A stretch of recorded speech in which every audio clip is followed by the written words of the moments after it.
Hello, hello, hello, hello. We are back. Tri-Valley Insiders, Episode 3. I am your host, Eric Dilley, coming to you straight from the nurturing biosphere of the North Livermore Valley with my faithful and amazingly awesome co-host, Jake Vitale. Jake, I have some corrections to make from our last episode. I heard. Yeah. So we're gaining some steam here as far as listeners go, and one of the listeners called me to give me some constructive criticism, and the first thing he said was I was wrong on the vaccine creation process. So he explained that so the United States, in fact, of course, was one of the world leaders in creating both vaccines, but we also worked as a nation hand in hand with Germany. Germany played a large role as well in the Moderna and the Pfizer biotech vaccine creation. Biotech is actually a German company, so thankful to Germany for their help, and the record is corrected. Another listener wanted to give us some feedback about one of the flags we were discussing last week, the Philadelphia Pride flag. Controversy, we were talking about what is it, who wants to fly it, which flag are they flying, what exactly is the fist, and all that. But so his daughter, this person who called me who wanted to give me the feedback, his daughter is LGBTQ. She's a lesbian. It's Pride Month, June 1st. Everybody happy Pride Month. And she said that the flag with the fist on it is the Fight for Equality flag. That is in fact not the Philadelphia Pride flag. The Philadelphia Pride flag is the one with the black and brown stripe at the top of the flag, above the red rainbow colors. So there it is. You know, we have listeners, and they're giving us feedback, which feels good. Oh, yeah. I'm glad that could be cleared up a little bit, but my question is still, which one is the Livermore City Council proposing to fly? I mean, even with that clarification, I'm good with the Philadelphia flag being flown. I still don't feel good about a fist being flown over our city in any capacity. Yeah, I know that does seem to be the uncomfortable part of this whole situation, besides the city council and people on council not giving us information as to which flag is meant by the Philadelphia Pride flag. I mean, it would take a real simple social media post to clear it all up. Am I thinking am I wrong about this? I mean, a social media post would be fantastic, but I mean, we've heard time and time again the issues with the current city council and how they just, let me be blunt here, they completely failed to have any kind of relation to the public at large, and they only care about themselves and their constituents. It's odd. So I through my work in the East Bay, I meet with and have relationships with elected city council people, school board, officials and things, and I follow them on social media, and they have this figured out. I can go to any of their social media accounts and I can see exactly what they're doing, how they serve the public that day. If there's a controversial or if there's a situation that is bringing controversy or some sort of confusion into the public sphere, they clear it up online, which is a cool, refreshing thing. And I don't see that happening in Livermore. I'm not sure if it's because our council doesn't like social media, don't know how to use it.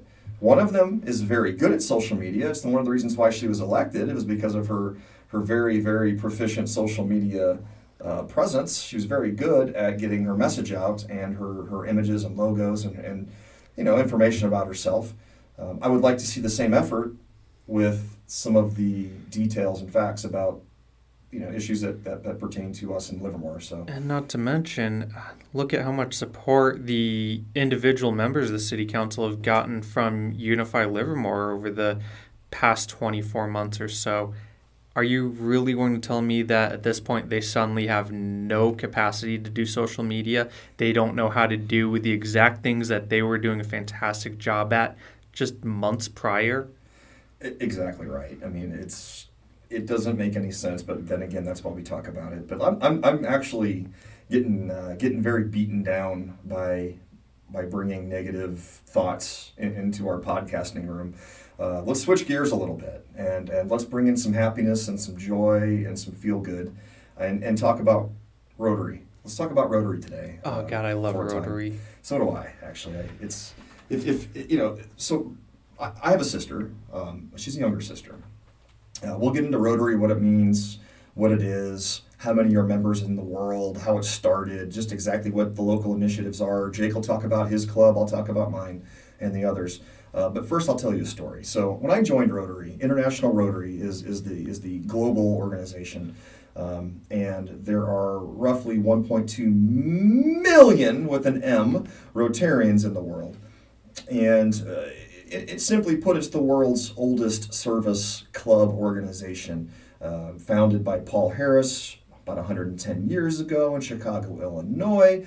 The largest club west of the Mississippi River is still San Francisco, and San Francisco is the second largest Rotary club in the country, and it's very close to home. I haven't been there yet, but I'd like to get there. But I have a sister. Go back to my story here.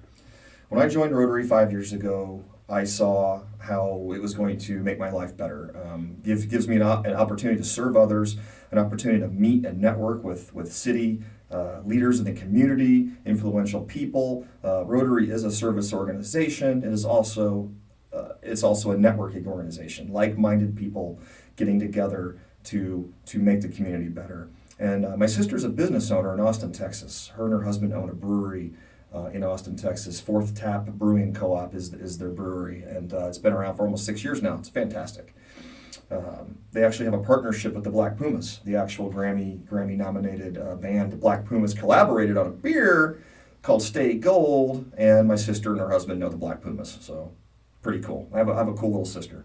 That is pretty awesome. But so I told her, I said, hey, you got to join Rotary, or at least you have to go to a Rotary Club meeting in Austin. And she's like, what is that, a secret society? I'm like, no, what are you talking about? She thought it was Illuminati. It's such a secret society that their logo's on the city signs for how many different towns? I know. Well, it's one of those things that everybody has seen. Nobody knows what it means, right? It's crazy. And I had to explain to her, no, Aaron, it's not a secret society. It is a club. You have to be a member, but its reach is felt across the world as a service organization, first and foremost. And I explained that to her. She's come around on that. She's actually been to a few meetings. They reached out to her because I took the initiative and gave them her information so they would call her. Because Rotary clubs are constantly, consistently, always looking for a diverse set of folks to add to the club, because diversity adds to their strength and they can help more people. But let's bring it back to home here. Let's bring it back to home and talk about our Rotary experience. I am a member of the Rotary Club of Livermore Valley. And Jake is a member of the Rotary Club of Dublin. And you might be asking yourself, well, how many Rotary clubs exist in the Valley? And I have the answer. Do you have the answer, Jake? I believe so, but I'll let you say it. So there are actually 3 in Pleasanton. You believe that? 3 Rotary clubs in Pleasanton. I know. I thought there were only 2 in Pleasanton. I think there's 3. There's Pleasanton North, Pleasanton Downtown, and then another one. I think it's smaller. I could be wrong, but I think there's 3. I just attended the Pleasanton North meeting 2 weeks ago. They meet at HAPS on Friday. It's amazing. I love it. It's nice. So cool. Isn't the Pleasanton Downtown one also at HAPS? They used to meet at HAPS. I think they're meeting somewhere else now. I got that story. I forget the details. They were at HAPS. Now I think they're down the street doing some meeting somewhere else. It would make sense to be downtown club at HAPS because it's downtown. But the North and it's Club, HAPS. Yes, and HAPS is amazing. I mean, they actually it's so cool. So it's Friday noon. They actually have adult beverages at their Rotary Club meeting, which is a new dynamic for me. I'm used to lunch or morning early in the week. Mm-hmm. Nobody's drinking at noon on Monday or Tuesday, right? Or in the morning. I mean, some people do. I'm not judging here. Oh, I mean, back when I worked in tech, that was a daily thing. Well, I mean, there's a time and a place for everything. I firmly believe that. But at my point in time in my life now, I'm rarely drinking at 8 a.m., 7:30 a.m. on a Monday or Tuesday morning, or at noon for that matter. So our organizations here in the Valley, there are 5 actually. Dublin, 2 in Livermore, and then 3, I believe, in Pleasanton. And we're part of a larger global network, like I explained. It's better for me to actually just kind of read word for word off the website, off the Rotary International website, as to what Rotary is. So bear with me here, people. This is word for word verbatim from the Rotary.org website. Rotary is a global network of 1.2 million neighbors, friends, leaders, and problem solvers who see a world where people unite and take action to create lasting change across the globe in our communities and in ourselves. Solving real problems takes real commitment and vision. For more than 110 years, Rotary's People of Action, that's actually our tagline, if you didn't know that, Jake, People of Action, have used their passion, energy, and intelligence to take action on sustainable projects from literacy and peace to water and health. We are always working to better our world, and we stay committed to the end. And that kind of sums it up in the very well edited version on the website. I like to say we just help people. We're solving our community's problems. I know in our club we raise a lot of money for local nonprofits. I can read a list. All of them have received money from us at some point. They either apply or we just give it to them. The two Rotary clubs in Livermore actually pump about a little over $100,000 a year into the local nonprofit ecosphere, infrastructure. Yeah.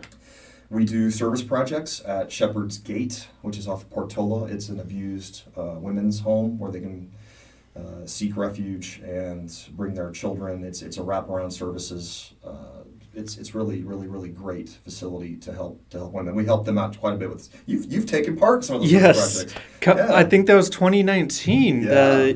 We were over there doing some repairs. Yeah. So I think that time when you were with us, we rebuilt their closets. And then another time, I think you were with us both times, before COVID, we put new window furnishings in the rooms because the window furnishings before were transparent, not transparent, they're more opaque, translucent, I should say. The light could come through through the. It was the window furnishings that I was there for. The closets were just before I started. That's right. Visiting the Livermore Club. That's right. We had our meeting this morning, and one of the administrators at Shepherd's Gate presented to the club today, and she actually had pictures from there was a picture of you, of me, and some other folks that we know during that day, and she thanked. My Rotary colleague, his name's Frank. He actually works for Cal Water. He runs the Cal Water office in Livermore. He and I donated roughly 750 masks to Shepherd's Gate last November, I believe. So we were still in the middle of a COVID situation. Obviously, we're coming out of it now. Thank God. June 15, we're supposed to be open, right? And it's been a long time, but we donated a bunch of masks. She brought that up today. Nice picture. She was very thankful. Jake, did you know that International Rotary partnered with the Bill and Melinda Gates Foundation about, I want to say 7 or 8 years ago, with the mission of eradicating polio in the world? Yes. In fact, that was, I believe, much longer than that. Back when I was a part of Interact, we were regularly being told about the great things that Rotary was doing against polio. Yep. It was, wow, that was probably 10 to 14 years ago, somewhere in that range. I think that eradicating polio has always been when I say eradicate polio, essentially what happens is Rotarians across the world are on these teams, and they just go to every corner, literally every nook and cranny and corner on Earth, primarily in developing nations now, because we in developed nations have been vaccinated for polio for decades, and they put needles in people's arms and they're vaccinating. I believe the story is Bill Gates wanted to do. He's definitely a person who puts his money where his mouth is. Yes. And he wanted to do something with polio. And his research and his journey led him to Rotary. He was searching for an organization with the infrastructure in place and the organization in place to actually have a realistic shot at eradicating a disease that still haunts humans on Earth. And so he picked polio and he picked Rotary. And I think right now, recently, I can go back and look at it, but there's a news report that polio has effectively been eradicated in Africa. And there are still some cases in Afghanistan, throughout the Stan area of the world, that Middle East part of the world. I don't remember 2020's numbers, but 2019, I want to say it was 14 cases worldwide. Yeah, I mean, it's almost there. So, yeah. Clearly Bill Gates has the money to do this, and it doesn't matter, he has the heart to do it. So for a time, the last 2 years, we had International Rotary fundraisers where every dollar that you and I give, he matches it times two. I believe times two, not just a match, but he doubled it for each club, which is fantastic. So we definitely raised a bunch of money that way as well. But I mean, we're not worried about polio here in the Valley. Okay, we're not. Our issues here in the Valley tend to be people need food, they need shelter, right? We do work with the schools. We raise money. We raise money for every nonprofit in the Valley, for that matter, and we know who they are. The Dublin Club. Tell me about what the Dublin Club raises money for. What's their main push? Oh, well, actually, I don't remember right now. It's been a long day. I hate to admit it, but the last two meetings, I was there today, but I wasn't there the previous two meetings, so I'm a little out of date. But I mean, we've had a bit of focus, at least on the international level. Your club is more international. You do a lot of Yes. international activities in your club. Yeah, and I've just been brought into the international side of things probably a few months ago. It's just been a lot of studying and research on my end, and I really wish I could remember the exact project that we're working on No, it's right now. okay. You don't have Oh to. man! But I know I just purchased lobster. I swear I'm going to be hearing about this. But yeah, the lobster, that was a fantastic fundraising that we did. It was actually, if I remember correctly, in response to how successful your crab feed was. And we sold well over 200 lobsters, if I remember correctly. So I believe you did, because your president-elect, Kamal Demal, who's a fantastic human being. I mean, you know those people you just meet in your life, and you walk away feeling incredible afterwards. Like, Jake, I love you, man, you're my friend. I don't feel incredible after we break our meeting. I mean, I feel good because it's good to see you. That's what I'm saying. But like, I feel like when I walk away from Kamal after just meeting him, he just injects like this happiness into me. You know what I mean? Such a happy guy. I love him. I'm quite proud to say that I consider him to be one of my mentors, and he's been a fantastic friend and influence. He just always tries to help others, and really, I'd have to say that he is as close as you're going to get to the embodiment of what Rotary means, about helping each other and helping those in need. It's not just a one-way street either with Rotary. You may be helping with charities and other projects, but Rotary is able to help you in return. In fact, one of the terms that I was recently hearing was, what was it? CCBC, Charity, Community, and Business Connections. And that's what Rotary is able to do to help its members. It's able to bring people closer to these charities and get more connected. It's able to really reach out to the communities and bring the community together under the common grounds of helping out one another, and most importantly, the business connections. When you are a part of a Rotary Club, those around you are successful or have been successful in their careers, and they're able and willing to help you out and make sure that everybody succeeds, because when we all succeed, we're all able to do more to help others. That's exactly what it is. It's a community service organization.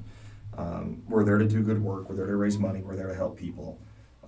But at its core, the foundation, you're right. It's a group of like-minded people who have achieved some level of success in their lives.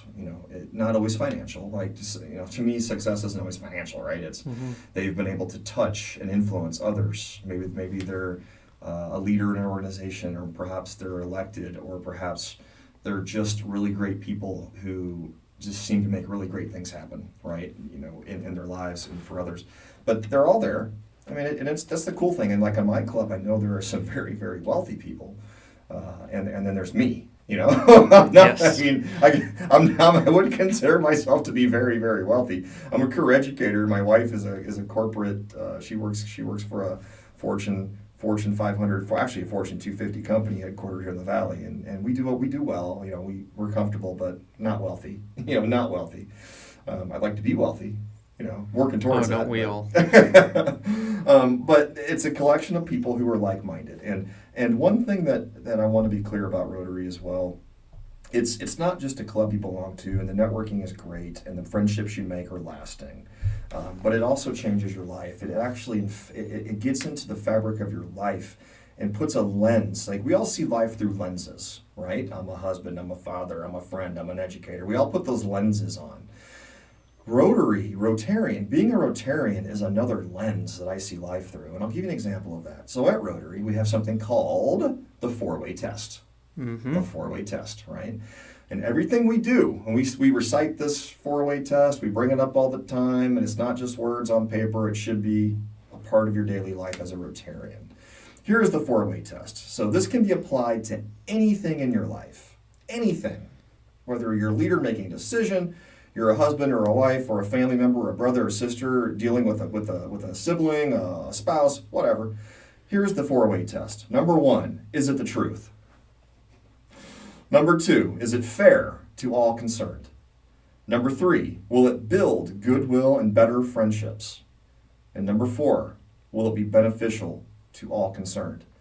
If you can answer all 4 of those questions with a yes, yes, yes, and yes, then you're in the right direction. You're headed in the right direction.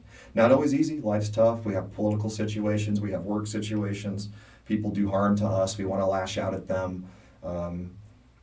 We'll have a conversation about the wrath of man and woman at some point on a podcast.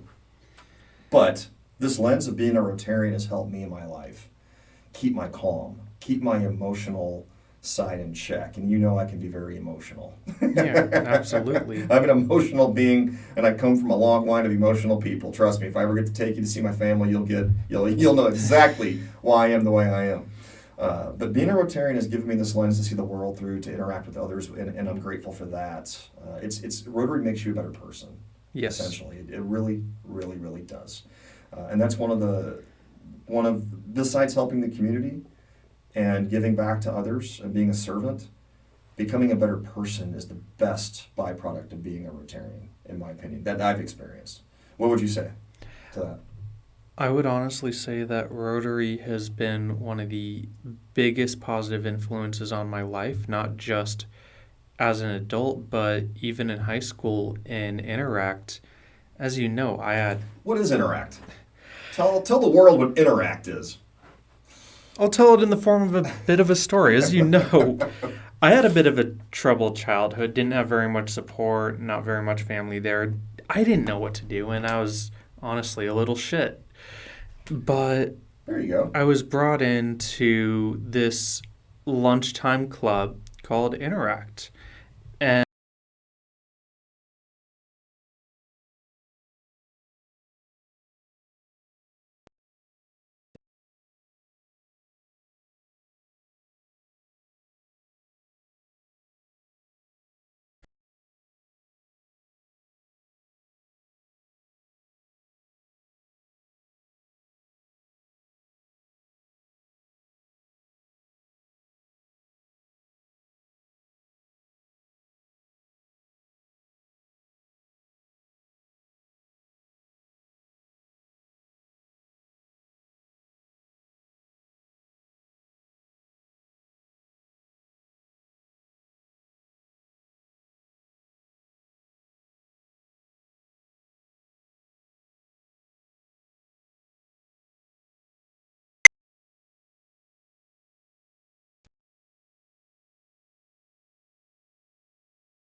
it's a world entity, and it falls under International Rotary's umbrella. So it's actually a function, a program of International Rotary.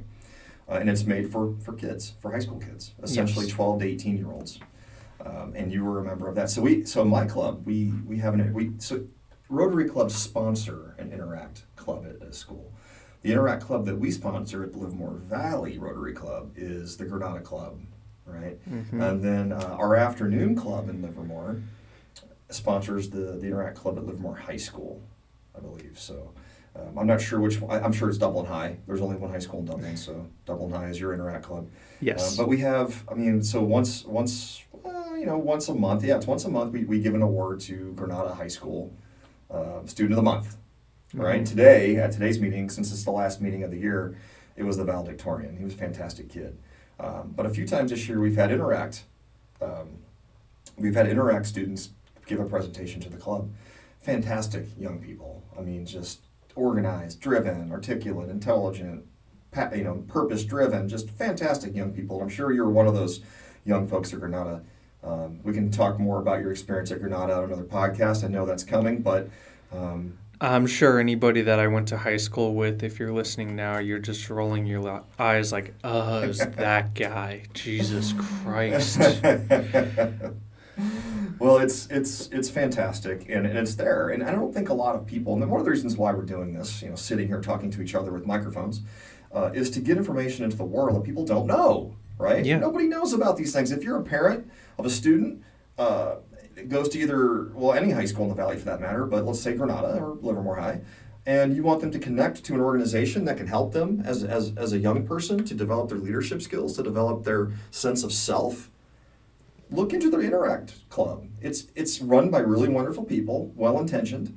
It's supported financially, and your student, your son or daughter, will be better for it. So check it out. And while you're at it, go check out Rotary for yourself. Come be a visitor. If you don't know how to reach out to them, reach out to one of us and we'll help get you connected.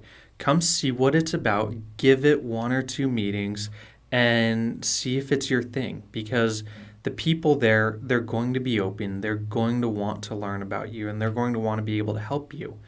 And that's what it's all about, is being able to help each other so we can help others. Yeah, so you can... I think at some point, Jake, we're going to put our contact information out on our out there for people. But if you're interested in the Livermore Valley Club, you can go to livermorevalley.rotary.org, and information's there. My name is actually, when you go to the club information, you'll see my name under who we are, because I am the director of communications for our club this year. Our president this year is Philomena Rambo, who is the community director, she's the director of community outreach for the district. Next year, our president will be another person, but also next year, I will be the board secretary for our Rotary board. Congratulations. Yeah, I mean, I was asked, and I'll do it. So it's another opportunity for me to serve. But I think we beat Rotary into their heads. What do you think? I hope so. And if we haven't, I mean, I'm sure we're going to be talking about Rotary a good deal in the future, especially as more events start happening and charity projects that Rotary does. Once things start opening up again, Rotary is really going to start doing a lot more. And I'm excited for that. Some quick trivia. So once I looked up presidents of the United States who were Rotarians. You want to guess as to who some of those presidents were, or anybody famous for that matter that you know of? No, I don't think I will. Hold on a second. I was hoping you would, because it'd give me time to type it in and search for it. Well, I mean, that completely ruins it. But I know Mayor Hernandez of Dublin is a part of my club. David Hobart as well. They're both wonderful people. Yes. And David's the current Alameda County Supervisor. Let's see. Our district representative, Eric Swalwell, is a member of the Hayward Club. Hayward Club, that's right. And who else? So in my club, we have numerous Zone 7 board members. Yes. Yeah, so Dick Quigley was Zone 7. He didn't, I think he was 17 years Zone 7. He's in the club. Bill Stevens, who was For also, our viewers who don't know what Zone 7 is, yeah, so Zone 7, if you didn't, thank you for pointing that out, Jake, because, again, we're here to inform the public. Zone 7 Water Board, there are, I don't know how many exist in California, but there's different zones, and they're all water boards, and ours here in this area basically regulates all of our water issues. So the water providers, like Cal Water, actually purchases the water from Zone 7. So Mhm. Zone 7 is the wholesaler, whereas Cal Water is, and the zones in our Zone 7 here, they administer and regulate Del Val, all the reservoirs in our area. They coordinate with the state, with the larger state zone folks to make sure that we have enough drinking water, and that's going to be an extremely important situation coming here pretty quickly, because I hear we're going into a drought. So yes. and pretty severe one. In simplest terms, with a little bit of hyperbole, Zone 7 is the reason why we don't end up like Flint, Michigan. That's a good point. They make sure that our water's safe. They make sure that it stays safe, and they make sure that we always have water. They are, I guess, Zone 7 in a way is one of our silent protectors, and they do a lot of work to make sure that you can live the lives that you currently live. Man. Okay, famous Rotarians. Oh, I'm excited for this one. The man who started Walmart, Sam Walton. Walt Disney was a Rotarian. Neil Armstrong. Okay. Franklin Delano Roosevelt. So, go back to that last one. Rotarians have been on the goddamn moon. That's right. First person to set foot Yes. on an extraterrestrial body. John F. Kennedy, Rotarian. Ronald Reagan, Rotarian. George W. Bush, Winston Churchill. Colonel Sanders of KFC fame was a Rotarian. There's so many more guys. I'm sure he liked Rotary a hell of a lot more than he liked KFC's chicken. I don't know. I mean, maybe. Oh, Maybe. you know that story, right? No. Colonel don't tell me. Sanders got sued by KFC for saying that their chicken was garbage. It wasn't the same recipe. Oh. Yeah. I didn't know that. Thomas Edison, Rotarian. Yep. How about Orville Wright of the Wright brothers, the guy the brothers who created the airplane. Hey, Rotarians always aim high. How about that? How about Prince Charles? He just recently died, right? No, Prince Charles will be king. His brother Philip. Okay, so Prince Philip was also a Rotarian. Mm-hmm. Rotary Club of Edinburgh, which sounds really English and fancy. I could keep going, and maybe I will. Maybe I will keep going. Maybe let's go Dianne Feinstein, senator from California. Yes. She's a Rotarian. She's a member of the Club of San Francisco. Gerald Ford, another former president. William Fulbright was a senator. Many of our local politicians are Rotarians as well. They absolutely are. And community leaders. They are. Should I stop rattling off the greatness of all the people who have been in Rotary? How about we go with Woodrow Wilson, former president? Oh, yeah. All right. Numerous Supreme Court justices, including Earl Warren. You know what Earl Warren's famous for, don't you? What's that? I mean, besides being a Supreme Court justice, he issued the Warren Report, which was the essentially the investigation into the JFK assassination. It was the Warren Report. Yeah. Fascinating. Yeah, pretty cool, actually. So, if you want to get involved with your community, you want to start getting more connected with those that are making things happen, Rotary is one of the best resources for you to get in contact with. Pope Francis is a Rotarian, our current Pope, if you're Catholic. That matters to you. Anyways, no, it's great that he's a Rotarian. I try to avoid any kind of religious talk on things like this because it always gets divisive. Totally. But well, I think we can all agree that people that want. Oh God, I don't even know how to say it. You got me all messed up with the religious stuff. I knew I could short circuit you on that. Let's just. Yeah. Oh, I got something that So you've had Cointreau liquor. It's orange. It's an orange liqueur. Oh God, I love that stuff. So Max Cointreau from the Rotary Club of Paris, France. He's a Rotarian. I think we'll end with that one. Might have some of that when I go home. make a little journey. That sounds like a good idea. I don't think we're going to get sponsorship with them, though. No, I think they're out of our reach. And they're not in the valley. We don't care about the valley anyway. So Yeah. only valley spirits and grape juice that is adult beverage quality. Yes. Wine, I should say. Let's just say it. More adults here. And there's also some great breweries in the valley that I would like to get into at some point soon. Some Oh, great absolutely. breweries. Oh, yeah. And I hope that we can help show a lot of the great things that are being produced in the valley, especially during our after hours. Yeah. Anybody that's listening, send us some of your stock. We will happily review it on our after hours show, and we'll be honest, positive, and I mean, there's not really any better way that I can say it than send us drinks and we'll have fun. And with that, I think we close this down. Yes. Unfortunately, I don't think we're going to be having the after hours today, but we will be picking back up with it on an improved format next week. Catch us here next Thursday, same time as before. All right. And have a wonderful day.